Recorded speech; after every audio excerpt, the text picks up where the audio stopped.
માખીઓ મધ ભેગું કરે તો જ એને મધ પાડે, લૂંટારો લૂંટી.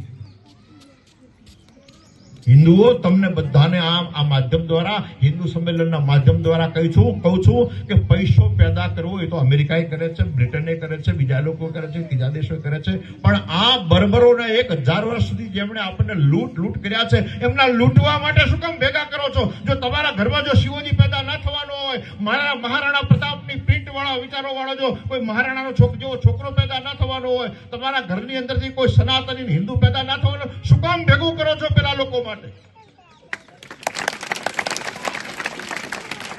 પરિવાર ઉપર કોઈનું નિયંત્રણ નથી. ઘરમાંથી બધું પેદા કરવો છે. તમારે ડોક્ટર પેદા કરવો છે, તમારે વકીલ પેદા કરવો છે, તમારે એન્જિનિયર પેદા કરવો છે, તમારે સટોડીઓ પેદા કરવો છે, શેરબજારીઓ પેદા કરવો છે, તમારે બધું પેદા કરવું છે, તમારે હિન્દુ પેદા કરવો છે.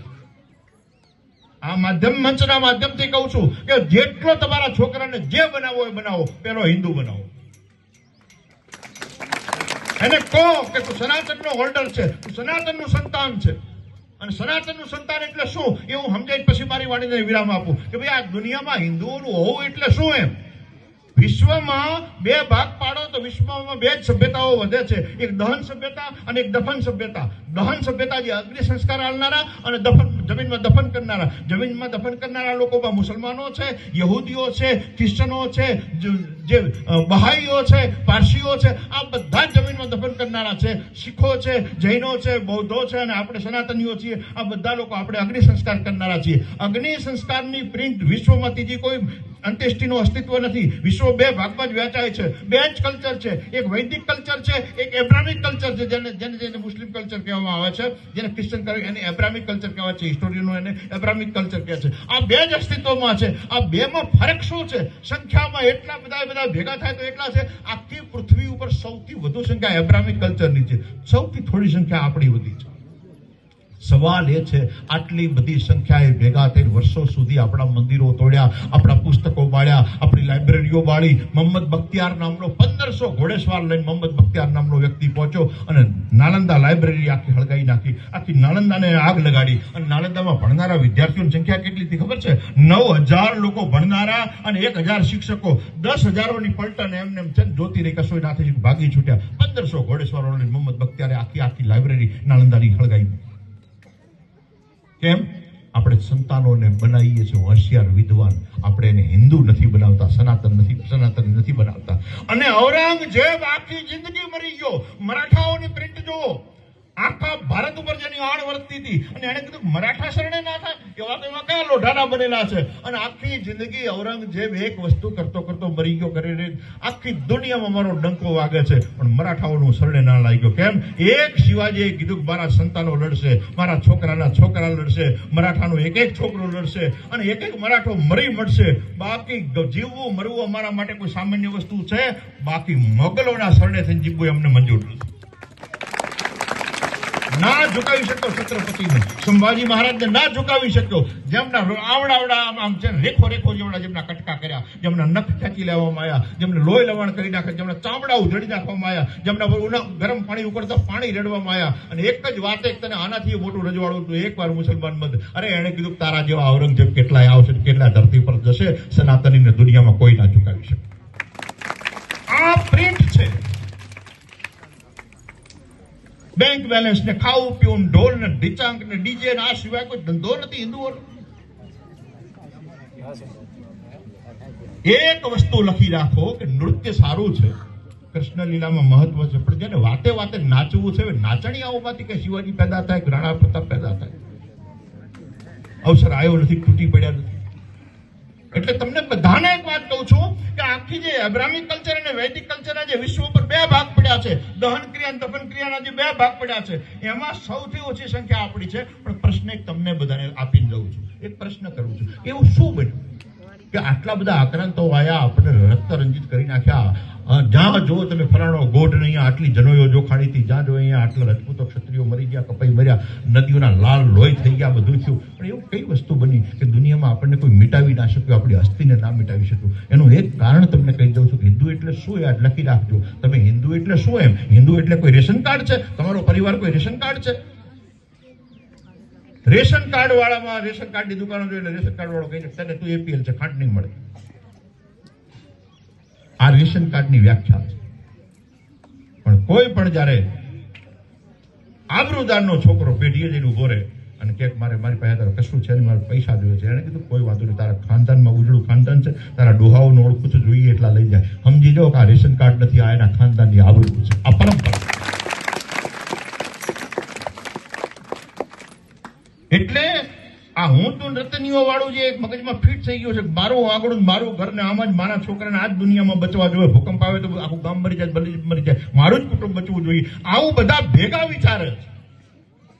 કોઈ ના બચી શકે, કોઈ ના બચી. ઇતિહાસ સાક્ષી છે, જેલે જેણે વિચાર્યું ને એમના સંતાનો કપાઈ ગયા, પીખી નાખ્યા. પેલા આક્રાંતા હોય, મોગલ હોય, મુસલમાન હોય.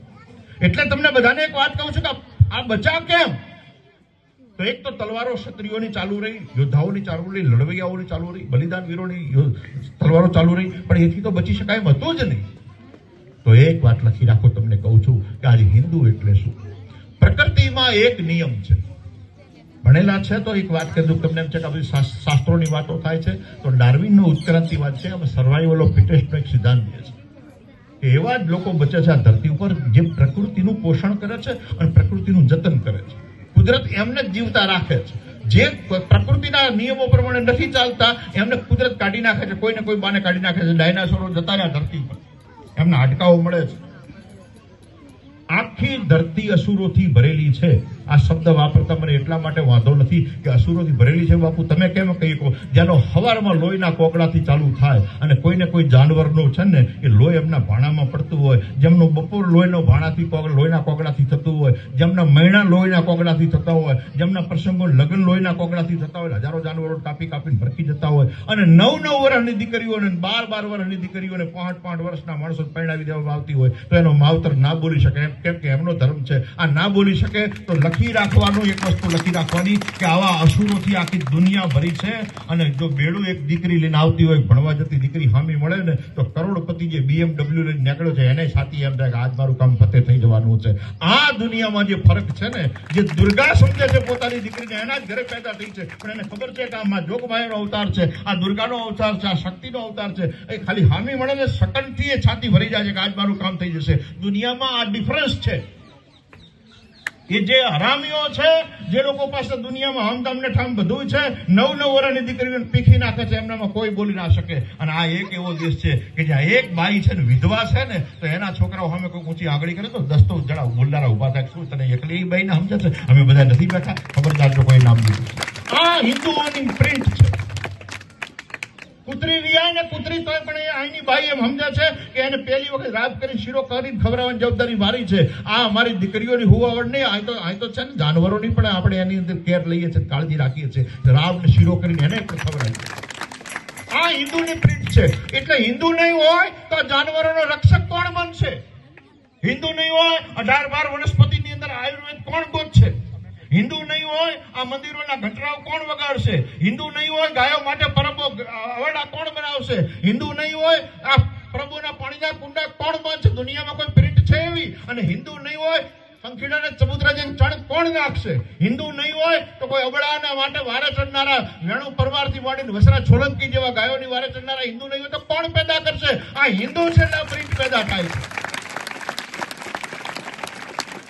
અને પ્રકૃતિ એટલા માટે હિન્દુઓને બચાવી રહી છે, પ્રકૃતિ એટલા માટે સનાતનને બચાવી રહી છે. બસ તમારે સંકલ્પબદ્ધ થવાનું છે. જ્યારે હિન્દુ હુઈ જાય છે, હિન્દુ જોકે ચડી જાય છે, ત્યારે એ રહે છે ને એ બધા ભમકી ઉઠે છે. અને ભમકી ઉઠે છે એટલે એમને લાગે છે કે હિન્દુ ડરપોક છે, હિન્દુ કાયર છે. તમે કાયર નથી, તમે હુઈ જાઓ છો, તમે જોકે ચડી જાઓ છો. સિંહ હૂતો હોય અને શિયાળમાં 2-4 આંટા મારી જાય સમજી લેવાનું કે શિયાળવાની હેસિયત નથી, શિયાળવાની હિંમત નથી. સિંહની ઊંઘ થોડી વધારે ગાઢ થઈ ગઈ છે. હું તમને હે સિંહોના સંતાનો આ માધ્યમથી તમને જગાડવા આવ્યો છું. એક સાધુ તરીકે તમને કહેવા આવ્યો છું કે તમે સિંહના સંતાનો છો, તમે ભૂલી ગયા છો, તમે જોકે ચડી ગયા છો, તમે ઊંઘે ચડી ગયા છો. એક વાર જે દાડો હિન્દુ જાગી ગયો ને તે દાડો એમ કહે છે કે વંદે માતરમ નથી બોલવું. જો શ્રીરામના નારા ના લગાવે તો મને કહેજો. દુનિયામાં ડંકો વાગવાનો છે, દુનિયામાં ડંકો વાગવાનો છે. કંબોડિયામાં કાલે હિન્દુ હતો, અફઘાનમાં કાલે હિન્દુ હતો, હિન્દ મહાસાગરના એક દેશમાં હિન્દુ હતો, થાઈલેન્ડમાં હિન્દુ હતો. તમે જે નજર નાખો, ઇન્ડોનેશિયામાં હિન્દુ હતો, વિયેટનામમાં હિન્દુ હતો. એક વખત કાઠા થઈ અને તમારા સંતાનોને હિન્દુ તરીકે તમે એક વખત પ્રિપેર કરો, દુનિયામાં ફરી હિન્દ મહાસાગરના હામા છેડા સુધી હિન્દુસ્તાનનો ડંકો વાગવાનો છે. અને હિન્દુ એટલા માટે બચી જાય છે, હિન્દુને કુદરત એટલા માટે બચાવી રહી છે, હિન્દુના શાસ્ત્રો એટલા માટે બચી ગયા છે, હિન્દુની પ્રિન્ટ એટલા માટે બચી ગઈ છે, હિન્દુના મંદિરો એટલા માટે બચી ગયા છે, અને હિન્દુના ખોરડાઓ આ ભારત ભૂમિ પર એટલા માટે બચી ગયા છે કે હિન્દુ ઈચ્છે છે, હિન્દુ એક વાત કહે છે કે નદીઓમાંથી માત્ર પાણી લઈ અને અમારા પેટ ભરવા માટે નથી, જે નદીઓ અમારું પેટ ભરે છે ને એમાં ડૂબકી મારીને પવિત્ર થવાની પ્રિન્ટ માત્ર હિન્દુઓ પાસે છે, દુનિયામાં કઈ પાસે હતો. અને જે દાડો આને માય વઢીને મરી જવાના ને તે દાડો જ્યાં જગ્યાઓ ખાલી પડશે, જગ્યાઓ ખાલી ભરશે કોણ? કુદરતનો એક નિયમ છે કે જો અસુરો સમાપ્ત થઈ જાય, રાક્ષસો સમાપ્ત થઈ જાય તો બીજા રાક્ષસોને કુદરત પેદા ના થવા દે. જો બીજા પેદા જ કરવા થવા દેવાના હોત તો કુદરત એમનો નાશ ના કરવાનો. રાક્ષસો પેદા થઈ જાય ને તો એની જગ્યાએ છે ને દેવોનું અવતરણ થાય, અને દેવોના અવતરણ માટે હિન્દુનું કુટુંબ, હિન્દુનો પરિવાર જીવતો હોવો જરૂરી છે. જેટલા અવતારો થયા છે, જેટલા દેવો ધરતી ઉપર ઉતર્યા છે, હિન્દુના ખોળે, હિન્દુની કુખે પેદા થાય છે. એટલે એક દુનિયામાં એવી પ્રિન્ટ આવશે જેને તમે સમ્યક કહી શકો. તમે વાત કરો છો કે ભાઈ હ્યુમેનાલિટી જે છે, જે માણસાઈ છે, એ માણસાઈ કોની પાસે છે, એની પ્રિન્ટ કોની પાસે છે? તમને નવાઈ લાગશે. મોટા પેલા નાળચાવાળા કેમેરા લઈ અને પેલા અંગ્રેજો ગોરિયાઓ આગળ રખડવા આવે છે, અને તમારા ગલીઓમાં ઝાપા રખડતા હોય છે, કાશીમાં મથુરામાં રખડતા હોય છે, અને તમારા વાળા ફાટેલા પેન્ટ પહેરીને રખડતા હોય છે. એ અહીં ગોતવા આવે છે, તમે એમની નકલ કરો છો. દુનિયા આખી એક દાડો ભારત સામે લમણો વાળી ગઈ છે, અને જ્યારે હાહાકાર ધરતી પર મચી અને અસુરો શક્તિ સમાપ્ત થઈ જશે, આખી પૃથ્વી પર સનાતન છવાઈ જવાનો છે. આખી પૃથ્વી પર સનાતન કેવી રીતે છવાઈ જશે? તમારા સંતાનો દૂર જઈને વસવાટ કરવાના છે. અમેરિકામાં એક વખત સનાતન હશે, બ્રિટનમાં, યુરોપમાં એક વખત સનાતન હશે, અને જેને તમે આરબ ભૂમિ કહો છો, એક વખત અહીંયા આગળ છે ને એક વખત ડંકા વાગવાના છે. યાદ રાખો કે આજે ભલે ત્યાંથી બાંગો પોકારે, એક વખત મંદિરના ઘંટરાઓ જોઈએ ના રણકે. મારા શબ્દો યાદ કરજો.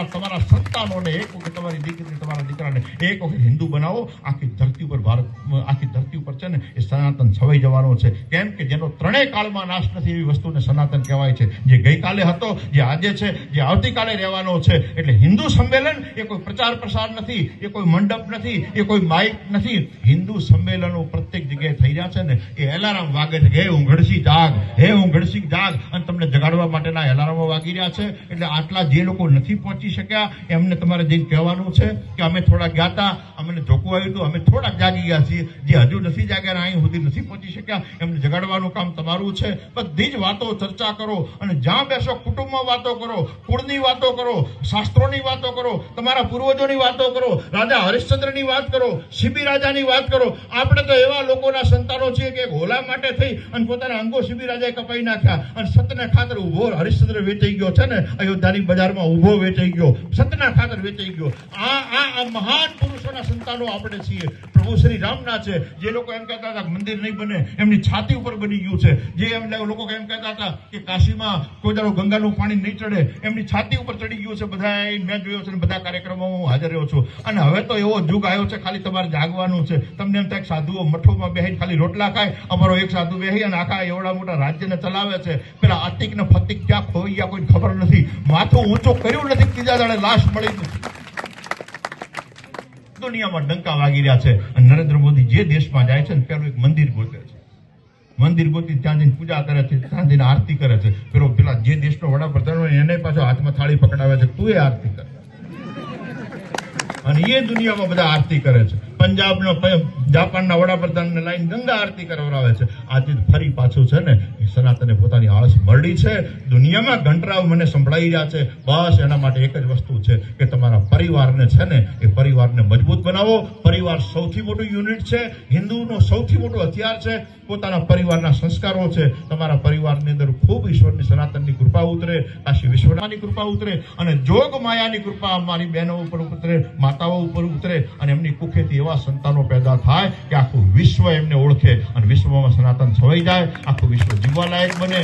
સ્વર્ગ ધરતી પર ઉતરી આવે. સ્વર્ગ ત્યારે ધરતી ઉતરી આવે જ્યારે સનાતન છવાઈ જાય. અને સનાતન છવાઈ જવાનો છે. એને અધાણીઓ વર્તાવવાની ચાલુ થઈ ગઈ છે. બસ તમારે બધાને જાગવાનું છે, સંકલ્પબદ્ધ થવાનું છે. કૃષ્ણ પરમાત્માને પ્રાર્થના કરું કે તમારા બધા સંકલ્પો પૂરા થાય અને તમારા હિન્દુ સંતાનો જાગી ઉઠે એવી ભાવના સાથે, એવા આશીર્વાદ સાથે મારી વાણીને વિરામ આપું છું. હરિઓમ તસ્સત.